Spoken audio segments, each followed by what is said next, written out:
From Carry the Load, these are lessons from the front. Stories of service and sacrifice from our military, veterans, first responders, and their families. The Confederate General Robert E. Lee once said, "It is well that war is so terrible, otherwise we would grow too fond of it." The controversial aspect of that quote is the misconception by many in the general public that the soldier relishes war and the death and destruction that come with it. In this episode of Lessons from the Front, I speak with former Marine Travis Wilson regarding Purple Hearts, the dehumanizing effects of war, and suicidal thoughts. Please remember to like, share, review, and subscribe so that these stories and journeys of our protectors will be heard. I'm your host, Todd Boeding, and I welcome you to my conversation with former Marine Travis Wilson.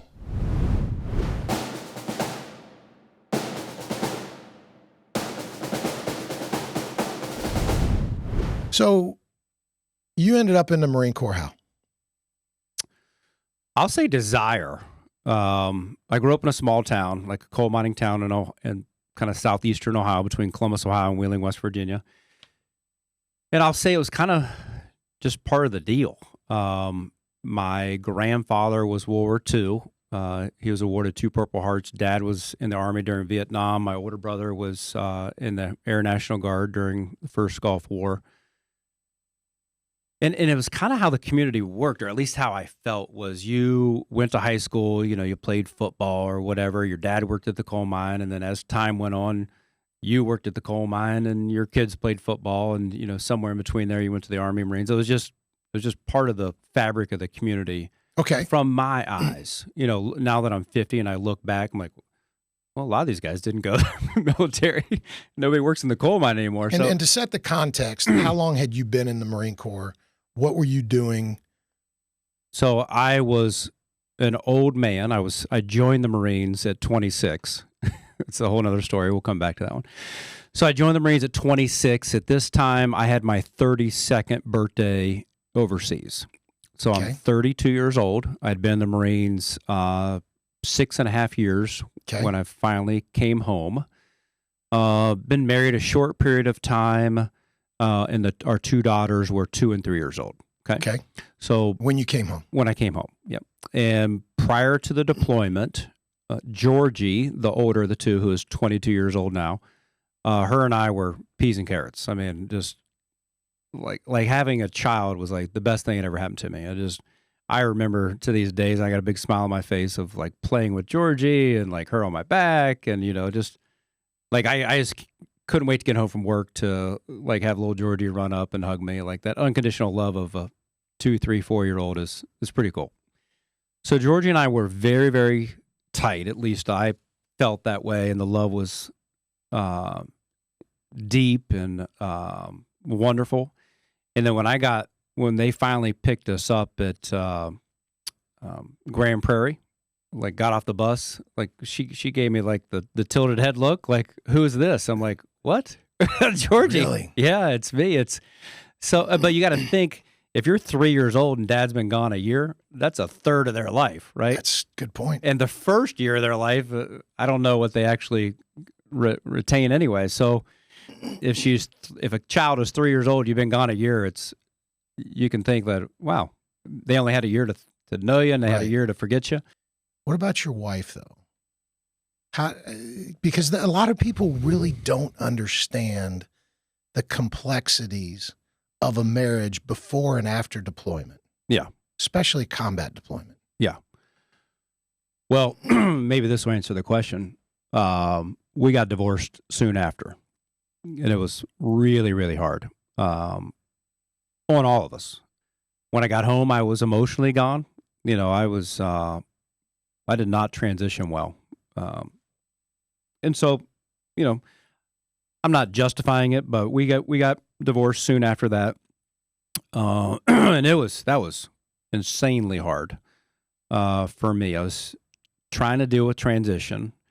I was having a lot of issues sleeping, nightmares. I think I flirted with suicidal thoughts during that time. And then she eventually, they moved out, right? So ex-wife moves out with the girls. She eventually gets remarried. And now I'm dealing with feeling replaced. So not only do I have like just a mental, emotional battle that I'm losing with transition, going from battlefield to dinner table was hard enough. And now I feel like the people that I needed during this the most had kind of left me. Mm. And that's partly me playing the victim, but I felt abandoned when I needed somebody the most. And now I got like, well, some guy who's like living with my wife, raising my kids. I'm like it was, three pretty hard things for me to deal with emotionally. You were hurting when you got back. Why were you hurting? You mean from the transition or the family stuff I just described? Something led to all of that hurt. Yeah. And losing the family that you left with was a symptom. Yeah. What caused all of that for you? It's a great question.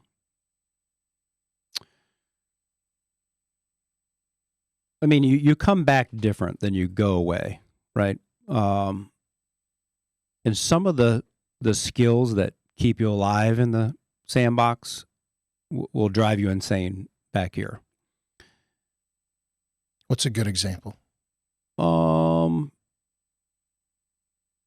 Devaluing human life is probably the first one that comes to mind. So people die, you don't leave them behind, but you move on. And if devaluing human life is probably, in my opinion, one of the biggest problems in the world, right? I mean, so something happened when you were in the sandbox that caused you to feel this way, where you literally and figuratively put everything away. And obviously you're in a better place now. What could cause such pain? I mean, I think it's a lot of things. The deployment we're talking about was 7 months. And so with the Marine deployment of 7 months, the first 2 weeks is what they call turnover, right? Mm-hmm. There's a unit that you're replacing, and during those 2 weeks, they're teaching you turnover. Yeah, turnover. And then at the end of the deployment, your final 2 weeks, you're doing the same thing with the unit that's replacing you. During that turnover, the Mujahideen, the bad guys, they know it's turnover, because the unit that's leaving is lazy because they're thinking about going home to Susie Q, and the unit that's taking over doesn't know what they're doing yet, right? So we got hit pretty hard during turnover. I think we lost 14 Marines in the first 2 or 3 weeks. Did you really? Yeah. What unit were you with again? 1st Battalion, 7th Marines. 1st Battalion, 7th Marines. Y'all lost 14 Marines inside of the first 2 weeks. Yeah.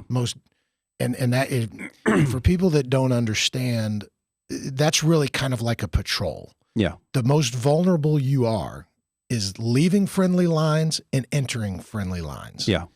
And so that was your leaving friendly lines. Yeah. Because y'all weren't acclimated to everything yet. Right. Wow. Okay. And so 1-7 is an infantry unit. So you were an infantryman. Right. Inside of the first 2 weeks, what happened there? Well, again, I think the bad guys knew that the exiting unit was thinking about going home, and the new unit, us, was trying to figure things out. I mean, I recall like one of the first platoon or patrols. It was a vehicle convoy. We were in the Al Anbar Province, going from Al Qaim, which was like a little train station that Saddam had built that we took over and made a base. And we were going from there to Husayba, which is quite literally on the Syrian border. Mm-hmm. So we had these big HESCO barriers. Everybody know what that is? We've referenced that before, but go ahead. A HESCO barrier is basically a large, heavy bag of sand, about the size of the bed of a truck, right? So you just fill this thing full of sand. It's got metal around it, and you stack them in line, and it basically makes a temporary wall. Right. So a row of HESCO barriers, on one side of it was our base, on the other side of that HESCO barrier was Syria. Like literally, it was a big sign of Syria. And, so the bad guys, the Mujahideen, would come through Husayba frequently. And they would come from Syria into the Al-Anbar province, recruit local people, take them back to Syria, do the training on what they're going to do, IEDs or whatever it is they're going to do. And then they'd send them back into Iraq through that little channel. And so that's where we spent 7 months. And like I remember, I don't know if it was the very first vehicle convoy that we had, or it was very early on. And one of the guys who was just 3 days away from going home was kind of, his head and shoulders were out of the tank, kind of like looking around, if you will. And he got he got shot in the head and died with 3 days to go. Right? You just, to your point of, you never know how something drastic could happen. And so back to your point of like, well, what was the issue that caused some of these issues that I have? Like seeing stuff like that, especially early on. Like I don't think I'd been there a week, and it's like, holy crap, this is real. And so that was very disturbing. You become pretty calloused with things like that. We didn't stop and have like a pity party or a funeral or anything like that. We had to continue on, and we had to fight back with like suppressive fire and all those things. So, that was probably my first wake up call. Did you see it, or did you see the aftermath? No, we saw it, because at that time I was a driver of a 7-ton truck, and a 7-ton truck is big. You would literally be looking down into a semi, just put in perspective of how tall they are. Mm-hmm. And we were going through kind of like a wadi, which is like a dried up riverbed on top of the crest of this hill. So imagine like a sandy hill that we're on, getting to come down, and the tanks were in between for kind of security for us. They were ahead of us, and the shots came from a bridge that was off and to our right. Yeah, you don't want to see stuff like that. Sometimes you don't have a choice. How did you make it, though? What was it? I mean, surely it wasn't you just put your head down, pumped your arms, and kept going up the hill. Yeah. I mean, you don't get through things like that without others, without something else. Yeah. What helped you get through that? I'll add a couple things that didn't help.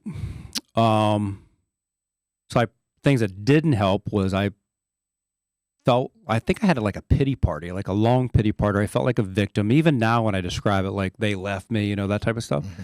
So the pity party, feeling like a victim, that didn't work. I drank a little bit, like I would just go out socializing, and, socializing ended up being at some bar or something that, I don't know why. That was an easy place to have. It's an easy escape. It's an easy escape. Social interaction without getting deep into what's really going on in your life, So all those things didn't work. I started a business. I started a landscape business. I would literally just, I'm making good money. I'm making 6 figures in my 30s, and on Saturdays I'm out mowing people's yards for $20, just some stupid stuff. But and then I literally took all my marine stuff and I physically and emotionally put it away. I put it in boxes. I put it in the attic. I gave it away. Like this just wasn't part of my life. It's just like, it's not going to be part of my life in memory or going forward. Like I just got to get rid of this stuff. So I just threw myself into work. And one of my work friends said, hey, there's this charity golf tournament in St. Louis. We'd love for you to come up and play to it. He way undersold it. He just come golf, is what I thought I was doing. So I go to St. Louis, and I'm pulling in the parking lot of this country club. I'm like, holy moly, this is awesome. There's like news crews, and there's like Marines in uniform, and there's a Hummer and a 7-ton and machine guns. I'm like, this is interesting, And there's this very broad-shouldered Marine that the news was following around, and he turned around right in front of me, and his chest had all these ribbons. I'm like, holy moly, that's a general. And so that was General Conway, right? Eventually the Commandant of the Marine Corps. So I saw General Conway, I heard him speak, and then this young Marine got up and spoke who was an amputee about how basically he was talking to me, right? But he was talking to everybody. How he went overseas, he got blown up, life sucked, I'm suicidal, but, I did this and I came back and now life's awesome. Like, all right, like I'm not the only person out there struggling with this stuff. And so it gave me permission to say, hey, I'm not the only guy dealing with this. Going back that part of the conversation about the isolation, what the devil is doing with me is isolating and shaming me and all that type of stuff. So that freed me up to kind of talk about things. And so the following year, I invited one of my Dallas work friends. His name is Trip Bomar to come. And Trip and I came, and he's like, this is fantastic, like a similar emotional connection to the deal. He wasn't a veteran, but a fantastic American. And he's like, let's do this. Like I said, if they can do it in St. Louis, we can do it in Dallas. And so we literally just started scribing out like, hey, do you know a CPA? And he's like, yeah, call Brett. Do you know an attorney? Yeah. So we just on this piece of paper, we started scratching it out of, we're going to do this tournament in Dallas. And we did. It was called Helping Our Heroes. And we started that in 2011. And so by kind of giving back and doing something like that got me re-engaged in kind of taking the shackles off and taking the power away from those things I was dealing with. By helping other people with things, you oddly become stronger at those things. And so, Helping Our Heroes has been amazing for me. I did it with the intent of helping other people, but the amount of benefit that I've gotten emotionally and from a character standpoint, it's been unbelievable. There's so many stories about that. What's interesting about that is I was literally the other night watching a documentary on Bill Wilson, who created Alcoholics Anonymous. The ironic part of that, I was actually watching it with a glass of wine in my hand. One of the things that Bill Wilson said in this documentary was it was the power that it was what he received by helping others that helped him forget about his own issues. Yeah. And it allowed him to focus outward rather than inward. And that's exactly what you just said. Yeah. It's exactly what you just said. I got a great story that my friend Dr. Kevin Elko, he's a fantastic friend and resource, like one of the best sports psychologists in the world. So Dr. Elko, psychologist in Pittsburgh, like somebody starts beating on his door and says, doctor, a plane just went down outside of Pittsburgh. We need you to, come talk to the families of the people that are on the plane. And the way that he tells the story is they grabbed a priest from the town. They went out to what you think of like the Admirals Club, right? They're sitting in this place with all the family members, and they don't know if the families lived or died or what the situation is. And he talks about this large kind of steel worker, tough Pittsburgh guy, if you can imagine that, just like pounding the table like he's mad, like he's hurting and he's going to take it out on somebody else, like kind of like what you talked about. And then eventually the airline executive comes into the room and announces that there are no survivors. So this guy just realized he just lost his wife and kids, and he's literally running at the executive, but my friend Dr. Elko was in the way. And Dr. Elko is not a large man and kind of doesn't know why, but the hurting, pissed off steel worker doesn't make it to him. For whatever reason, he stopped and turned and went over to this woman. And this woman was sitting down and she was just wailing. She was bawling. And she had talked about, she had just lost her husband and her kids. And so this tough Pittsburgh man kind of kneels down and just holds her until she's kind of comforted. And then Dr. Elko tells me that this tough guy went around the room, every single person, and he held them. And by giving comfort, he got comfort, right? And that's exactly what we're talking about, is by me feeling like I'm doing things with charitable work, I'm actually getting. And it's so fascinating how psychology and what we started talking about, this whole conversation with love, the more you give, the more you get. And it's really, really powerful. And it's hard for a lot of people to understand, right? That's when you see selfish people, like they clearly don't get that concept. It reminds me, there's this wonderful organization in Northwest Arkansas called Home for Dinner, and they raise money for veterans, like food, like feed veterans and all that type of stuff. It's a great organization. And Home for Dinner. Home for Dinner. Okay. Yeah, it's pretty cool. And so they asked me to come speak. I don't know, a couple hundred people there. And I talked about being suicidal. And my friend from work there is like, dude, you just told 200 strangers that you're suicidal. I'm like, yeah, it was awesome.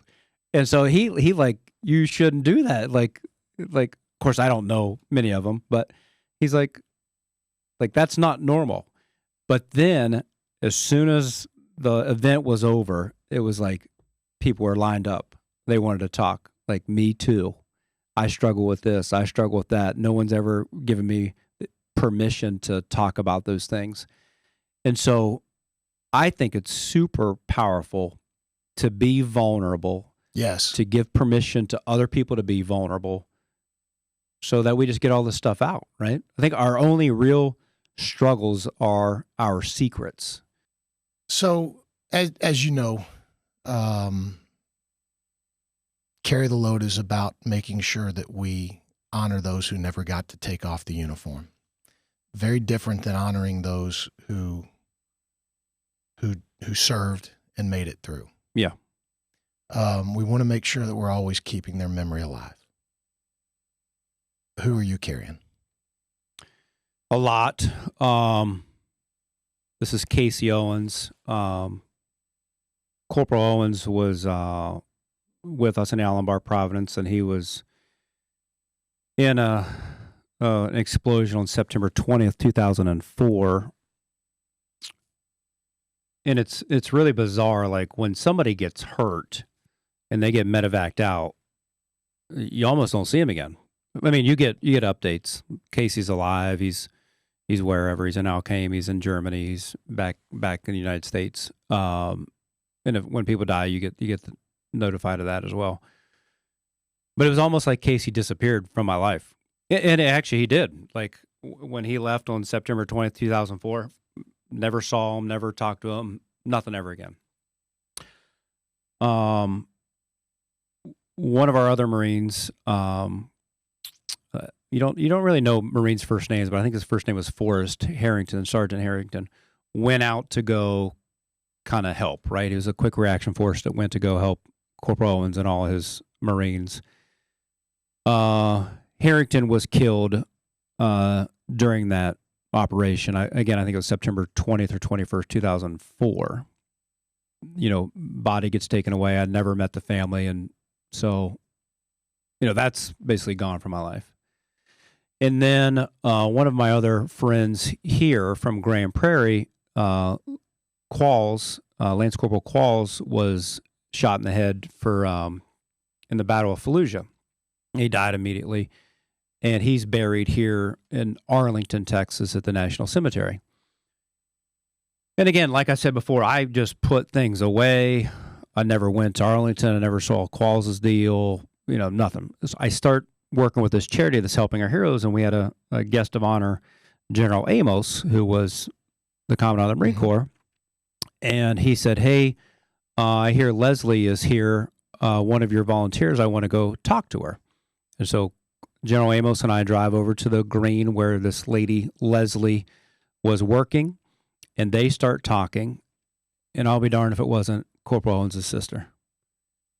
And General Amos, fought tooth and nail to get money and budgets and all kinds of things for Corporal Owens to go through therapies and medical treatments and surgeries and, the trips for veterans to go skiing and alcohol treatment, just all kinds of things that General Amos did for one of the Marines that I was with that I never saw again. And oddly enough, his sister had volunteered to work at our charity event. It's amazing how God puts all these things together. And I'm like, Leslie, you're Casey's sister? And he's like, yeah. And we just started crying, because Casey eventually killed himself. He had a real hard struggle with a lot of things, like physical pain. He lost both his legs. And alcohol and all those other things. And there's so much to the story. But we eventually had Leslie come speak to our group. Like normally our guest of honors are that General Amos and commandants and 4-stars and Marines who lost legs and things. But we had Leslie come speak one year at our gala, and she talked so much about Casey and the life and his struggles, and he ended up taking his own life. And she said things like, I'm sure Casey didn't want to end his life. He just wanted to end the pain, and how much she hurt. Casey's mom was there at the gala, and how much she was hurting years later. And like I said, I had struggled with suicidal thoughts until that night. I'm like, it's over. Like, you are exactly right. This doesn't end the pain. It just passes it on to my kids and family. You know, I don't want to end my life. I just want to end the pain. And I'm going to do that with me. I'm going to be the chain breaker that stops all these bad things. And I want to make sure that my wife and the next generation and all my friends and community are stronger from the chains that I'm breaking, as opposed to just passing it on. And so in a very bizarre way, with Corporal Owens, who I never saw again after September 20th, 2004, in a very bizarre, long way, General Amos, his sister Leslie being here in Dallas, working at the same golf tournament as I did, speaking at our event. Maybe a little bit of a stretch, but I think Casey saved my life 10 years later through his sister speaking. I don't think it's a stretch at all. Yeah. You know, when we talk about people who never got to take off the uniform, it's very easy for people to think literally, you know, that they died in uniform. Yeah. And I think Corporal Owens is a really good example of how figuratively so many people do die in uniform. Yeah. Their soul, as you knew it, is dead. Yeah. And the fact that you give Corporal Owens in his death the credit for your living, I think shows the tremendous sacrifice that he made. Yeah. And I think it's also very important to point out that, you know, the pain, a lot of times what I've heard said is that pain, they don't want to be painful to others. And that's one of the things that has been very uncomfortable for me. A lot of times when people take their own life, it's because of that right there. Yeah. They don't want their pain to be someone else's pain. Like a burden. Some of that. It's just, I think it kind of goes back to, you know, we were talking about this a little bit earlier. It's so complex. The mental health side of things. It's so complex. Yeah. And, you know, the boomerang effect of love, you know, that we started this whole conversation with. Yeah. So important. Because that's what it is. I mean, you're right. The mental aspect is very complex. It really boils down to being hopeless. Like, I have no hope that things are going to get better.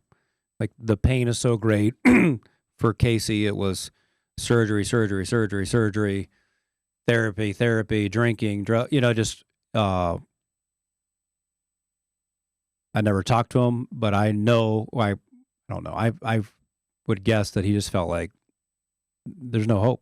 This is not going to get better.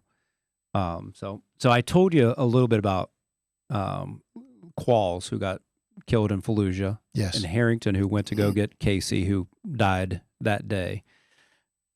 Again, I finally open up the boxes and I go to Arlington, Texas cemetery to see Qualls, because a bunch of my buddies around here always go see him. And so I'll describe this verbally to your listeners, but here's Qualls' tombstone down there at Arlington, and look who's behind him.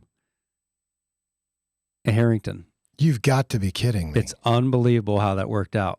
I didn't even know Harrington was buried there. And we're talking about Qualls, and I look up and there's Sergeant Harrington, literally the next tomb behind him. So what I'm Is that the Star of David? Yeah.